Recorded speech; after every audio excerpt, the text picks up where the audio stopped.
गोरखपुर बाजारिया में चुनरी बिकाल किनिदा बालमु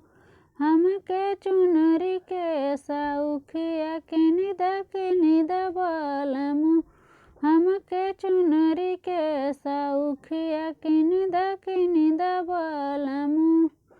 किनी के चुनरिया पिया दुआरिया ठाढ़ भइल पहिना धनिया हमके देखल के सौखिया पहिना धनिया हमके देखल के सौखिया पहिना धनिया पहिर के चुनरिया हम अंगनवा खाड़े भइली देख बालमु नीक लागेला कि नाही देख बालमु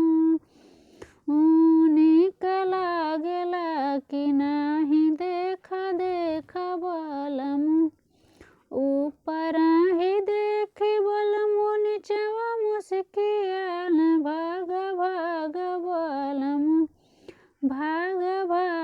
बालमु हमके तने के सौखिया भाग बालमु हमके तने के सौखिया भाग बालमु गोरखपुर बाजारिया में चुनरी बिकाल किनिदा बालमु हमके चुनरी के सौखिया किनिदा बालमु।